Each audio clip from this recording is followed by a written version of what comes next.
Okay.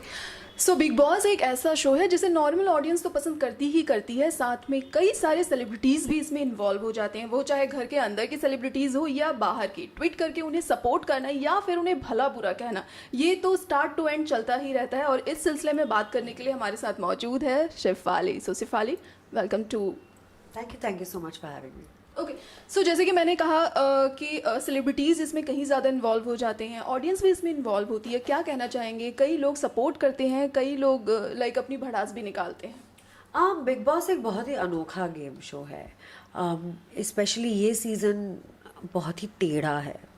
बहुत ज़्यादा लोग इन्वॉल्व हो चुके हैं इसमें। एज अ कंटेस्टेंट हम घर के अंदर बिग बॉस खेल रहे हैं और बाहर की दुनिया में एक अलग बिग बॉस खेला जा रहा है। तो देख के अचंभा भी होता है कि इतना ज़्यादा कैसे लोग इन्वॉल्व हो रहे हैं, बट इसी की वजह से शायद शो नंबर 1 रहा है across all season. This has been the most successful season. It's a very unique game and people need to understand that this is a game and keep it to that. Okay. अच्छा, जैसे normal reality show की अगर हम बात करें तो कभी बहुत कुछ छूट जाता है, बट लोग उसको ना देखते हैं ना कुछ। बट बिग बॉस का अनदेखा सीन हो चाहे अनदेखा तड़का हो, सब कुछ लोग देखते हैं और एक एक चीज़ों को ट्वीट किया जाता है एंड देन फिर रीट्वीट होता है। जैसे कि अभी पराग ने भी एक पोस्ट किया था, एक वीडियो, तो वो इतना ज़्यादा वायरल हो गया कि इट्स लाइक कि व्हाट, ये हो क्या रहा है। एक जस्ट नॉर्मल सा वीडियो था जिसमें ऑब्वियसली अगर घर के अंदर कोई फैमिली है तो उसके ऊपर एक्शन का रिएक्शन तो होगा ही जो पराग ने दिखाया, बट उसके ऊपर इतनी सारी बातें निकाली गई। जिस तरह से उमर ने रिएक्ट किया, आपको कैसा लगा? देखिए, अगर नॉर्मल पब्लिक इतना ज़्यादा इन्वॉल्व हो गई है तो यू कैन ओनली इमेजिन जो कंटेस्टेंट्स के फैमिली मेम्बर्स है वो कितना इन्वॉल्व होंगे। जो पराग का रिएक्शन आया वो एब्सोल्युटली जस्टिफाइड था, क्योंकि आसिम मेरे साथ बहुत ज़्यादा बदतमीज़ी कर रहे थे और उन्होंने पराग को भी गाली दी। पराग तो गेम में है भी नहीं। इनफैक्ट पराग एक ऐसे इंसान है जिन्होंने उनको अपने जीवन की सबसे अच्छी खुशी की खबर दी थी। तो इतना थैंकलेस एटीट्यूड देख के पराग नाराज़ हो गए और उन्होंने एक वीडियो बना लिया। And I am completely with my husband because he was only being an extremely supportive angry husband. Umar Riaz कौन है? I don't know how credible he is. उनकी कही हुई बातों को I am not going to really ज़्यादा तवज्जो उसको मैं नहीं दूँगी, क्योंकि शायद वो अपने भाई के सक्सेस पे राइड कर रहे हैं। हमें इसकी ज़रूरत नहीं है। We been a part of this industry. I been a part of this industry 15 years. Parag has been a part of this industry 10 years, over 10 years now, 12 years, and we are very successful in our own way. We don't need people like Umar, Riaz and Asim to make ourselves seen out there. Okay. अच्छा, starting के week में हमने देखा था कि आपकी और आसिम की बहुत अच्छी फ्रेंड थी, मतलब फ्रेंडशिप थी, जिसको लोगों ने काफ़ी ज़्यादा पसंद किया। एंड देन फिर जब बाद में लड़ाइयाँ हुई, उसको भी लोगों ने इन्जॉय किया। जिस तरह से आप उन्हें बुलाती थी, उनका नाम लेती थी, उसको भी इन्जॉय किया। बट जब सेकेंड टाइम आप घर पे गई तो वो थोड़ा ज़्यादा लगने लगा। सेकेंड टाइम इनफैक्ट मैं जब घर में गई तब मेरा और आसिम का कोई कॉन्फ्रंटेशन नहीं हुआ। सिर्फ वीकेंड के वार पे जब हमें टास्क दिया गया था इल्ज़ाम लगाने का, तो कोइंसिडेंटली जो इल्ज़ाम मैंने लगाए थे और जो विकास गुप्ता ने लगाए थे बिल्कुल सेम थे। तो हमें अपॉर्चुनिटी दी थी सलमान सर ने आके आसिम पे इल्ज़ाम लगाने की, तो हमने इल्ज़ाम लगाया। तो शायद ज़्यादा लगा होगा, बट वो अपॉर्चुनिटी हमको दी गई थी, हमसे वो टास्क करवाया गया और हमने जो भी बोला बिल्कुल सच बोला। जो हमें लगता था हमने बोला, हमारा ओपिनियन जो था हमने बोला और आसिम को अपनी सफाई पेश करने का मौका दिया गया। ओके। अच्छा, इस टास्क के दौरान एक और बात विकास गुप्ता ने बताई थी जो शायद पता नहीं एज अ ऑडियंस दिखाई नहीं गई, या तो फिर मे बी एडिट में कुछ हुआ होगा, क्योंकि अगर कुछ होता है वहाँ पे तो बिग बॉस की आवाज़ आ जाती है कि नहीं ऐसा गलत हुआ है। विकास गुप्ता ने कहा था कि उसमें पैसे ऐड किए गए हैं, ये हमें कहीं नज़र नहीं आया। आप क्या कहना चाहेंगे? पैसे ऐड हुए थे क्योंकि मैं और विकास एक साथ खेल रहे थे। अगर आपने नोटिस किया था तो पैसों की बारिश का टास्क था और सबने पैसे जो इकट्ठे किए थे सारे नोट्स क्रम्पल थे। जब आखिर में जब कुणाल ने नोट्स गिने थे तब जो काउंट दिया था वो करेक्ट काउंट था। इस दौरान उसमें पैसे ऐड किए गए और हमने देखा कि आगे की जो गड्डी है वो फ्रेशली प्रिंटेड नोट्स थे जिसमें एक भी क्रीज नहीं थी। अब बिग बॉस के घर में है 150 कैमरा, बट हमेशा एक कोई कॉर्नर होता है जहाँ पे ये चोरी हो सकती है।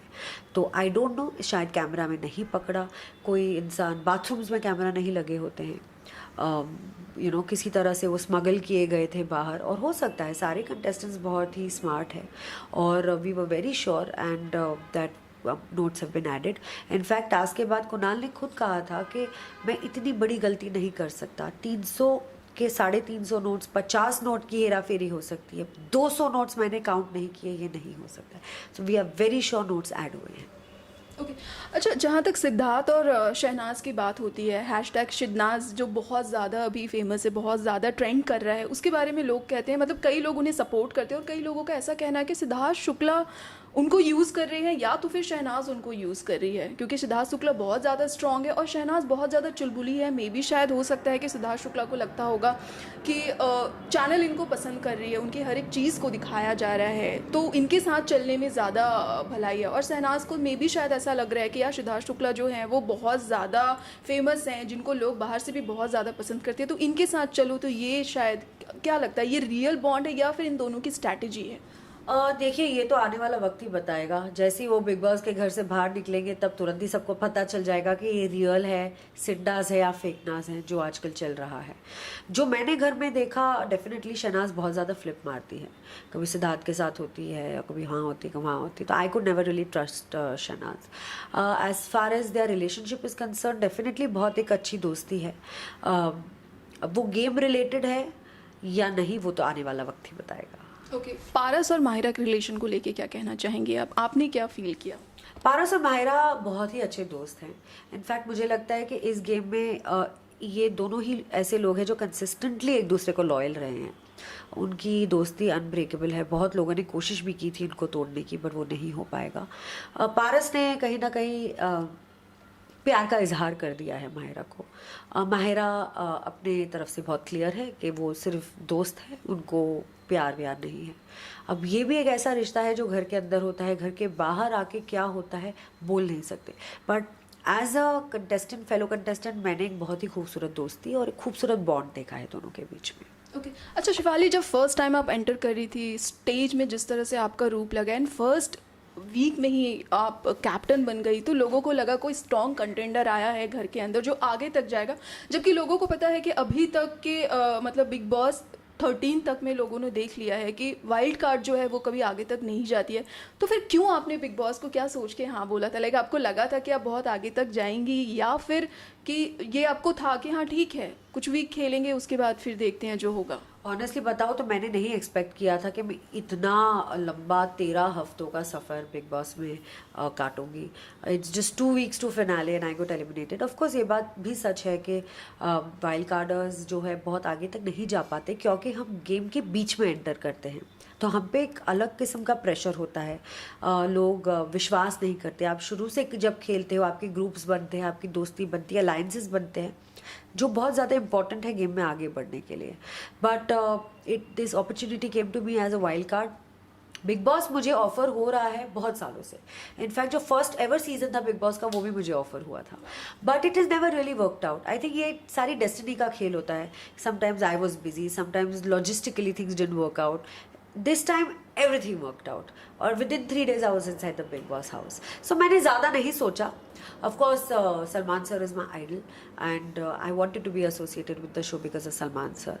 And I just went in, I said that, decided कि I'll go with the flow. अंदर जाते हैं देखी जाएगी. ओके. अच्छा, क्या लगता है कौन इस कप को अपने घर लेके जाएगा और कौन टॉप 3 पे होगा? देखिए, कौन लेके जाएगा ये तो मैं नहीं बता सकती क्योंकि बहुत ही अनप्रिडिक्टेबल है बिग बॉस का गेम. मैं चाहूँगी कि सिद्धार्थ शुक्ला जीते क्योंकि मुझे लगता है कि बहुत ही डिजर्विंग कंटेस्टेंट है वो. गेम बहुत स्ट्रॉन्ग है उनका, लॉयल्टी इन प्लेस है, सेंसिबल है, लॉजिकल है, फैन फॉलोइंग बहुत तगड़ी है. तो ये सारी इंग्रेडिएंट्स हैं for a Bigg Boss winner. But finally कौन जीतता है that only time will tell. Okay. So Shefali, thank you so much India 24 live से बात करने के लिए. कैमरामैन करण के साथ मैं मिनी, इंडिया 24 लाइव के लिए.